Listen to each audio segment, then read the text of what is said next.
So, ayun guys, welcome back to our channel. Wala nang intro, pasok. So, ayun guys. And today's vlog, ako po ay mag-repot or hindi siya repot kasi from soil to pot po yung aking gagawin sa aking lemongrass. Ang lemongrass guys ay napakaganda na uri ng damo. So, yun, tinatawag po siya na fever grass sa mga doktor or mga, yun, yung mga gumagamit ng mga herbal medicine. Yun. Then, ito po ay napakalaking bagay or tinatawag ko siyang king of my garden. So, ayan, ang ganda ng butterfly. Sinamahan niya ako at natutuwa siya sa akin. Gandang-ganda ko daw. Joke. So, yun guys, from soil, kasi galing ng patyan last year, sila yung nakasurvive sa winter. Yung mga naitanim ko, ilang puno, siguro nasa 5 puno or 6. So, yung aking kinat ngayon, yan yung pinakamalaking puno na nag-produce ng maraming dahon. So, at may third harvest, yung bit-bit ko na dahon ngayon, may third harvest yan. So, this year yata ang pinakamainit. Kaya nakaka-harvest ako ng 3 beses bago ko siya itanim sa pot. Bakit ko siya itatanim sa pot? At bakit dahon lang yung gamit ko? Kasi ang dahon lang yung aking gagamitin kasi hindi yan pwedeng mai-recycle or maitanim. So yung puno ay hindi ko ginagamit, mostly dahon lang kasi ang puno napakahalaga niyan sa akin. Siya yung aking itatanim. So yung mga makakasurvive lang sa winter, siya yung suswertehin na mag-produce ulit ng dahon next year at new seedlings. So yan, bali 3 puno yung aking pinagtatanggal. So yung maliliit na yan, hindi siya masyadong nakapag-produce ng dahon or ng seedlings kasi yung kailang place na pinagtaniman ko hindi masyadong naaarawan. Yan yung problema sa lemongrass kasi gusto nila yan is hot. So sa Pilipinas whole year may lemongrass, walang problema. Sa Japan kasi 4 season, may time na wala ng snow at kapag nag-i-snow ay talagang matatalo sila. So, yun. Malalanta yung kanilang, mapiprease yung kanilang ugat. So, yung nilagay ko dyan sa, pinakailalim bago ilagyan ng soil, yan siya, balat ng mani, yung pinagkainan namin ng mani last autumn. Tinabi ko siya instead na ginawa kong basura kasi pwede niya siya mag-produce ng hindi siya mag-absorb eh. Halimbawa, pag dilig ko, nag-absorb siya ng water. Tapos, kapag hindi ako makapagdilig, mag-produce siya ng parang mag-evaporate. So, makakatulong siya sa magpapawarm ng magpapawarm ng soil and also mag-produce siya ng water sa ugat ng lemongrass. Kaya nilalagyan ko siya ng ganyan sa ilalim. So, it's very helpful yung balat ng boiled na, even though hindi boiled, okay lang. So, amin kasi is biniboiled talaga namin yung peanut. During autumn lang din, mayroong peanuts. So, yun, galing Chiba. So, yun guys. And, ginagamit kong soil is new. Kasi yung mga soil na sapat ko is, may mga itlog na yan ng Japanese beetles.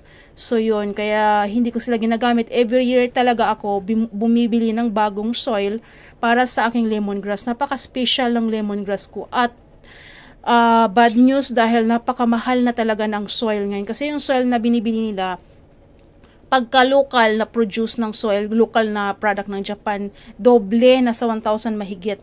Pag galing China is nasa 500 mahigit lang yung isang sack na ganyan, 25 liter or 14 liter. 14 liter is 400. Yung dalawang sako na yan, almost 1,200 mahigit yung pagbili ko dyan. Pero okay lang kasi ang lemongrass guys is priceless. Dati kasi nung hindi pa ako nakapag-gawa ng ganitong way, kasi dati hinahayaan ko lang sa lupa eh.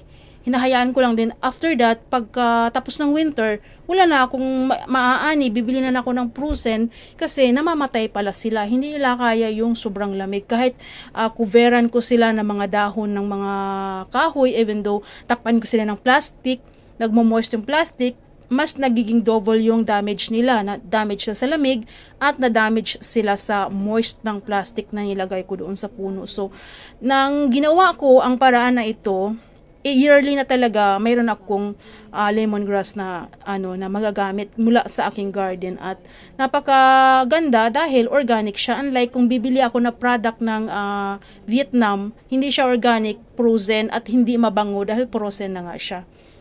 So yun, kaya medyo kahit mahal yung soil ay bumibili talaga ako, kahit medyo matrabaho siya, ginagawa ko talaga ito at binibigyan ko siya ng araw, kahit isang araw lang yung day off ko, ginugugol ko sa pag-transplant nito. On this season kasi ang tamang pag-transplant sa lemongrass dahil may time pa na mainit bago mag-winter, kasi pag during winter mo siya i-transplant ay wala na pag-asa magkakaroon ng ugat yan, kasi mahaba ang season ng winter guys.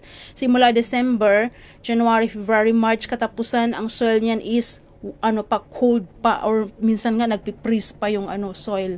So yun, so in this season, September first week or second week ay mayroon pang araw niyan. So yung itatanim ko lang dyan, hindi lahat, yung mga healthy lang na mga ulo ng lemongrass, kasi may mga sobrang taba din, mahirapan mag-produce yun sila ng ugat dahil nga watery sila. Watery yung kanilang puno, so hindi sila makakapag-produce ng ugat. Tendency is malalata sila. So yung tinatanim ko dyan is yung slim, or yung sigurado ako na magkakaroon ng ugat. Pero kahit magkakaroon siya ng ugat, may time pa rin na hindi ganun ka-strong yung ugat niya, kasi kapag biglang lumamig isang araw sa month ng October or November, may tendency na maraming masisira. So 10 puno na itatanim ko, or 10 head ng lemongrass na itatanim ko, masaya na lang kung mayroong 3 or 4 na makasurvive niyan. Kaya kailangan ko talaga ng maraming ulo ng lemongrass, kaya hindi ko talaga ginagamit hanggat maaari. So yun ang aking reason. Baka magtaka kayo bakit dahon lang yung ginagamit ko, kasi yun po yung purpose. Dahil wala pong nabibili sa mga garden supply na lemongrass. Wala pong nabibili dito, kasi ito po ay sadyang itinatanim ng mga taong sanay gumamit. Kasi ang mga Hapon hindi nila masyadong, at hindi talaga nila alam kung ano tong lemongrass. May mga house na nakita ko na pinapalabas sa TV na nagtatanim sila ng mga herbal, different kind of herbal. So mayroon silang mga lemongrass. Pero sa supermarket, sa garden supply, walang lemongrass kang mabibili. Ewan ko lang sa other part of Japan, bandang Okinawa, mainit, siguro mayroon, pero banda sa amin wala talaga. So mayroon mga ibang garden supply na sabi nila mayroon daw malunggay seeds na binebenta pagka before mag taniman, season ng taniman, ganyan mga April, May. Dito sa amin walang mga ganyang mga tropical malunggay, lemongrass, walang ganyan. Papaya lang yung nakikita ko dito, pero hindi rin masyadong nabebenta dahil hindi rin masyadong familiar sa mga Hapon.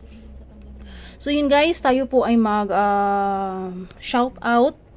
I will flashing profile picture ng ating mga members. Maraming salamat sa mga nag-rejoin, at maraming salamat sa mga nagstay na walang tanggalan, at asahan nyo po ako guys, hindi po ako basta-basta matatanggal, dahil yung aking ways of payment is kasama po sa aming monthly bill.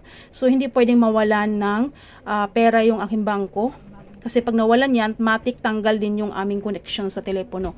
So yun, then sa mga nag-join naman na mayroon kayong same level sa kinuha nyo sa akin, asahan nyo matik ako din ay magre-rejoin sa inyo on the spot pag nakita ko ang inyong channel na member sa akin. So make sure lang guys na same level, kasi kahit same level naman, kung ikaw ay naka-base sa Pilipinas, na higher value ang yen compared to your currency, is may chance, at hindi chance, kikita ka pa rin sa akin. Like sa Pilipinas, babayaran mo sa akin 25 peso. So papasok yan sa akin 60 yan lang, kasi mababa nga yung currency ng peso kumpara to yen. Samantalang ako, magbabayad ako ng 90 yen, kikita ka naman sa akin ng medyo malaki compared sa binayad mo sa akin. So yun yung purpose. So yun guys, maraming salamat sa manood hanggang dulo. Please do subscribe our channel members.